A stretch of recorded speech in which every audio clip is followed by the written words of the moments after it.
Selamat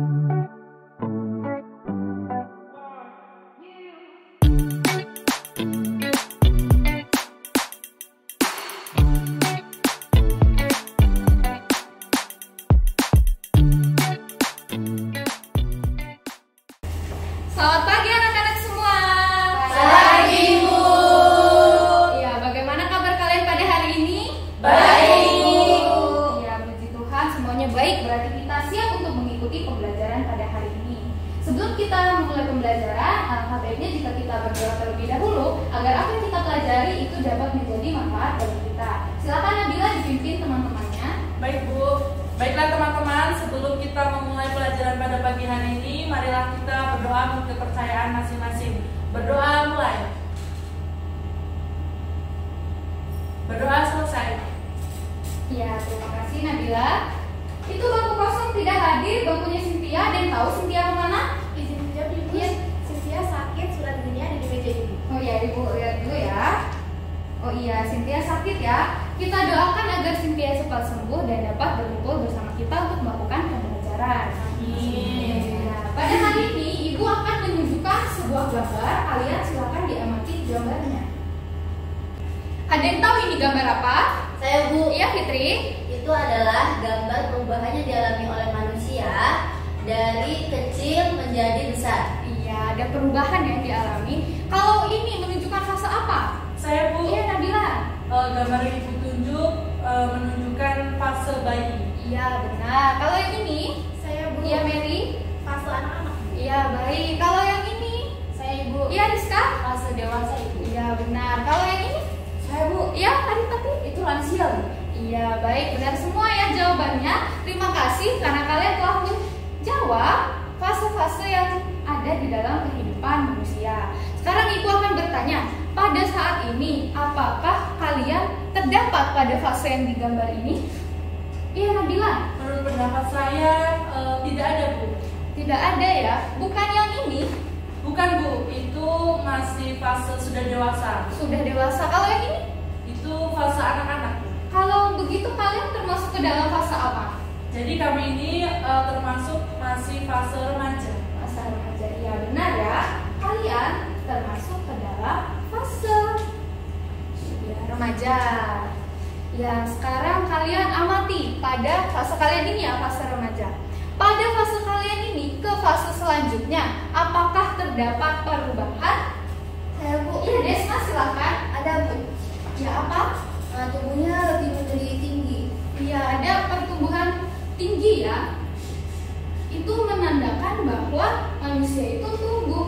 Selanjutnya apakah ada perubahan lagi? Ada Bu. Itu di kumisnya, di wajahnya terdapat kumis, kemudian terdapat jakun dan juga di kakinya menjadi ada rambut Bu. Iya, ada. Itu tandanya ada organ yang berkembang di dalam tubuh manusia. Baik, terima kasih Desma atas jawabannya. Kalau begitu, apakah kalian tahu mengapa perubahan itu dapat terjadi? Saya Bu. Iya, Rizka. Perubahan dapat terjadi karena adanya makanan Bu. Lalu selain makanan juga ada aktivitas lain Bu yang menunjang perubahan tersebut terjadi seperti olahraga Ibu. Iya, baik. Terima kasih Rizka atas jawabannya. Kalau begitu, apakah karena makanan itu dapat menumbuhkan kumis pada manusia? Tidak Bu, ada faktor lain yang di dalam tubuh yang dapat menumbuhkan kumis manusia. Iya, faktor lain seperti apa itu? Seperti hormon Bu contohnya. Iya, baik. Benar sekali ya jawaban dari Rizka tadi. Ya, terima kasih ya Rizka atas jawabannya. Kalau begitu, tadi kalian telah baik menjawab fase-fase yang ada di dalam kehidupan manusia. Terus Desma juga telah menjawab tentang perubahan yang terjadi ya pada manusia seiring dengan waktunya berjalan. Kemudian Rizka juga menyebutkan faktor-faktor yang dialami oleh manusia, yaitu tidak hanya dari faktor luar ya, makanan dan aktivitas, namun juga yang ada di dalam tubuh manusia seperti hormon yang disebutkan oleh Rizka tadi. Kalau begitu, ada yang tahu kita hari ini akan belajar tentang apa? Saya Bu. Iya, Mary. Pertumbuhan pada manusia Bu. Pertumbuhan pada manusia ya, sedikit lagi ya. Tadi kan kita sudah dengarkan bahwa itu ada tinggi, ada kumis. Kalau begitu hari ini kita akan belajar tentang apa? Saya Bu, Ya. pertumbuhan dan perkembangan Bu. Iya, benar ya. Hari ini kita akan belajar Dan perkembangan.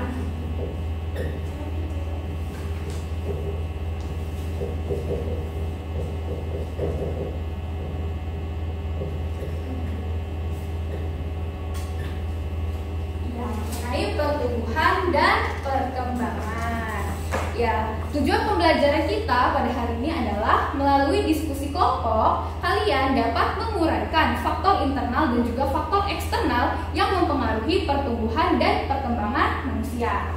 Nah, sekarang Ibu akan membagi kalian menjadi dua kelompok yang nantinya itu ada penugasan. Untuk kelompok pertama terdiri atas Vidya, Arifati, Fitri, dan juga Mary. Dan kelompok kedua itu ada Yulia, Desma, Nabila, dan juga Rizka. Silakan disiapkan kelompoknya. Ya, di sini Ibu akan membagikan lembar kerja.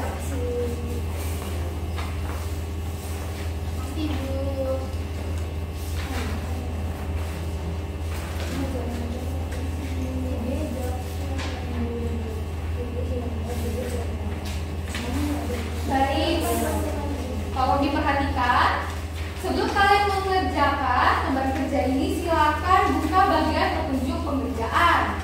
Ya, sudah dibuka semua ya. Yang pertama, silakan kalian isi nama kelas serta kelompok pada bagian yang tersedia, yaitu pada bagian halaman judul ya, halaman depan. Kemudian bacalah dan cermati lembar kerja yang telah diberikan. Jawablah pertanyaan yang terdapat dalam LKPD dengan melakukan diskusi dan juga pengamatan bersama anggota kelompok. Gunakan literatur jika diperlukan. Komunikasikan hasil diskusi kalian di depan kelas. Untuk waktu pengerjaannya ialah 5 menit. Apakah ada pertanyaan? Cukup. Ya, baik, cukup ya. Kalau begitu silahkan dikerjakan.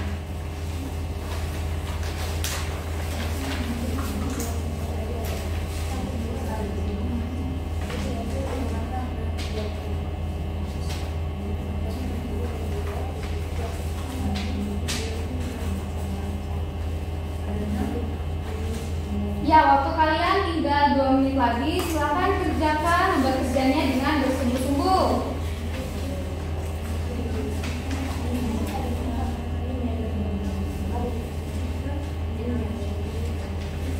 Baik, waktu kalian sudah habis ya. Ya, terima kasih kepada kedua kelompok yang telah mengerjakan tugas dengan baik. Nah, sekarang kelompok mana yang terlebih dahulu ingin maju? Saya dulu. Ya, tadi kelompok 1 duluan ya. Kalau gitu kita silakan kepada kelompok 1 untuk maju. Nanti kelompok 2 silakan diamati ya temannya. Baik, Ibu. Baik, assalamualaikum warahmatullahi wabarakatuh. Waalaikumsalam warahmatullahi wabarakatuh. Selamat pagi teman-teman semua. Di sini kami dari kelompok 1 akan mempresentasikan hasil diskusi kami mengenai LKPD yang telah diberikan. Di sini ada saya, Arifati Sulika, kemudian ada Vidya, kemudian ada Mary, dan juga ada Fitri. Nah, untuk pertanyaan nomor 1 dan nomor 2 akan dijawab oleh rekan saya, Mary. Kepada Mary, tugas silakan. Untuk memecahkan masalah. Setelah belajar dan memahami masalah di atas, dapat menyusun masalah yang dapat kalian selidiki. Jadi jawaban dari kelompok kami adalah, apakah faktor internal dan eksternal berpengaruh terhadap pertumbuhan dan perkembangan manusia? Nah, untuk persoalan nomor 2, kita menjawab rumusan masalah tersebut boleh rumusan hipotesis atau dugaan sementara dari masalah di atas. Jawaban dari kelompok kami adalah, kami berpendapat bahwa faktor internal dan eksternal berpengaruh terhadap pertumbuhan dan perkembangan manusia. Dan soal selanjutnya adalah soal nomor 3 akan dijawab oleh saudari Fitri. Nomor 3 yaitu diskusikanlah bersama anggota kelompokmu terhadap masalah di atas, mengapa permasalahan tersebut dapat terjadi. Jadi jawaban kami yaitu permasalahan tersebut dapat terjadi karena terdapat faktor internal dan eksternal yang mempengaruhi perbedaan tinggi serta perkembangan rambut pada kedua sarung tersebut. Nah, berdasarkan literatur yang telah kami baca, buku biologi karya Ramzi menyatakan bahwa makanan atau nutrisi akan mempengaruhi pertumbuhan dan perkembangan makhluk hidup.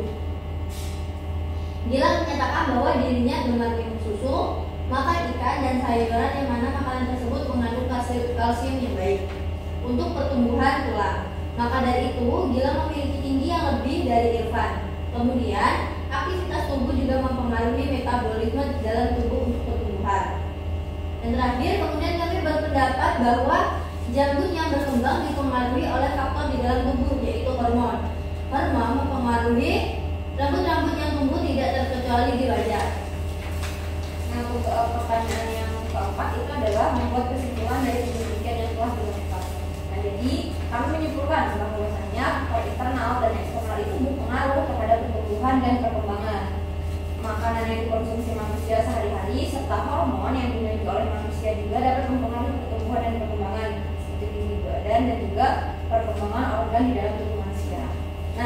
demikianlah jawaban kami atas LKPD yang telah diberikan. Untuk selanjutnya dari teman-teman semua, apakah ada pertanyaan?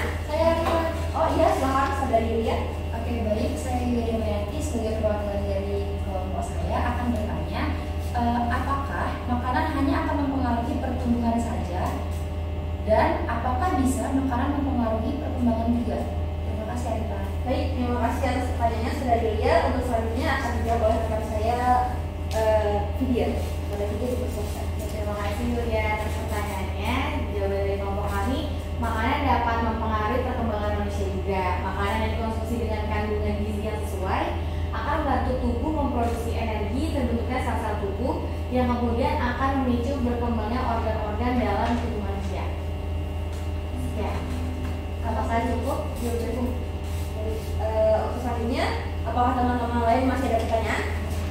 Cukup Bu. Cukup Pak. Cukup Arifah. Baik, jika tidak ada pertanyaan, demikianlah presentasi dari kelompok 1. Kami akhiri. Wassalamualaikum warahmatullahi wabarakatuh. Waalaikumsalam warahmatullahi wabarakatuh.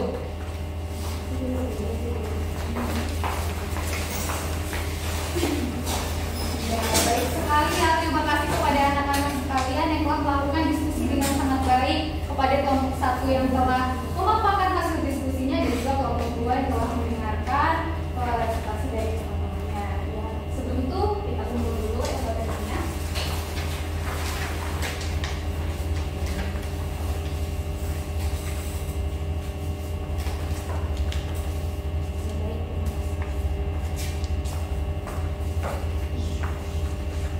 Baik, selanjutnya Ibu akan melakukan refleksi materi yang telah kita pelajari pada hari ini, yaitu mengenai faktor-faktor yang mempengaruhi pertumbuhan dan juga perkembangan pada manusia. Sebelum itu kita harus tahu perbedaan dari pertumbuhan dan juga perkembangan. Jadi pertumbuhan itu adalah perubahan yang bersifat kuantitatif atau dapat diukur dengan nilai. Contohnya seperti tinggi badan dan juga berat badan. Contohnya seperti Mary ya. Tinggi badannya pasti berubah kan dari SD, SMP sampai sekarang SMA kan. Ya, seperti itu ya untuk pertumbuhan. Selanjutnya itu ada perkembangan. Berbeda dengan pertumbuhan yang dapat diukur dengan nilai, perkembangan ini menyangkut perubahan yang menyangkut aspek-aspek psikologi manusia, seperti perubahan pada aspek pengetahuan, sifat sosial, moral, kecerdasan, dan lain sebagainya. Maka dari itu perkembangan ini tidak dapat diukur menggunakan nilai. Nah, selanjutnya perubahan yang terjadi pada manusia itu tentu saja disebabkan oleh faktor-faktor yang itu dapat terjadi dari dalam tubuh manusia maupun dari lingkungan luar. Nah, yang pertama kita akan bahas tentang faktor internal atau faktor dalam. Nah, faktor internal ini meliputi dua, yaitu gen dan juga hormon. Tentu saja kalian sudah mendengar ya istilah gen dan juga hormon ini ya. Untuk gen itu sendiri itu kita dapatkan dari orang tua atau diwariskan dari orang tua yang mempengaruhi ciri dan juga sifat pada makhluk hidup. Contohnya seperti bentuk tubuh, tinggi tubuh, dan juga warna kulit. Mungkin di sini Arifati mungkin memiliki warna kulit yang sama ya dengan orang tuanya. Iya Bu, iya benar ya. Nah itu dipengaruhi oleh gen. Selanjutnya yaitu adalah hormon yang memiliki peranan untuk mengendalikan berbagai fungsi di dalam tubuh manusia. Contohnya pada laki-laki itu ada hormon testosteron yang berfungsi untuk perkembangan organ reproduksi pada laki-laki, dan juga untuk perempuan itu ada hormon estrogen. Nah itu tadi untuk faktor internal. Selanjutnya yaitu adalah faktor eksternal yang berasal dari lingkungan. Nah ini tadi yang sudah disebutkan oleh Rizka tadi ya, bahwa yang pertama itu adalah makanan atau nutrisi. Nah makanan ini itu sama yang ada di permasalahan dalam bekerja kalian tadi ya, bahwa manusia atau seseorang yang gemar mengkonsumsi makanan dengan tinggi kalsium pasti akan mempengaruhi tinggi tubuhnya, badannya. Namun makanan ini juga harus memperhatikan nilai-nilai gizi yang seimbang. Selanjutnya yaitu adalah suhu.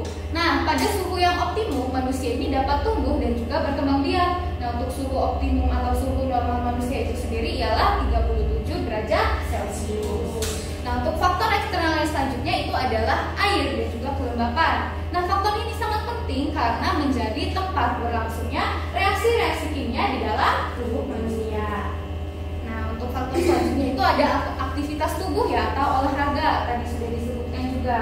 Nah, olahraga ini juga memainkan peran yang penting untuk pertumbuhan dan perkembangan manusia. Sebagai contoh, kita ambil otot yang sering dilatih itu pasti akan memiliki bentuk yang besar dan juga yang kuat gitu kan ya. Berbeda dengan otot yang jarang dilatih, pasti bentuknya akan kecil dan juga terlihat lemah. Nah, itu tadi untuk aktivitas tubuh. Dan faktor eksternal yang terakhir ialah oksigen. Nah, oksigen ini diperlukan untuk proses oksidasi biologi yang menghasilkan energi yang digunakan untuk menjalankan aktivitas tubuh, termasuk pertumbuhan dan perkembangan pada manusia. Baik, demikianlah faktor internal dan faktor eksternal yang mempengaruhi pertumbuhan dan perkembangan pada manusia. Sebelumnya, apakah ada yang ingin kalian tanyakan mengenai penjelasan ibu tadi? Cukup. Ya, baik, terima kasih ya, kalian sudah menjelaskan dengan sangat baik. Kalau begitu, sebelum kita tutup pembelajaran kita pada hari ini, apakah ada yang ingin menyimpulkan apa yang telah kalian dapatkan? Saya Bu. Iya, silakan Vidya. Ya, pertumbuhan manusia itu ditandai dengan bertambahnya berat badan dan tinggi badan. Sementara perkembangan manusia ditandai dengan perubahan keterampilan, kematangan fisik, emosi, dan pikiran menuju kedewasaan. Pertumbuhan dan perkembangan dipengaruhi oleh faktor internal dan faktor eksternal.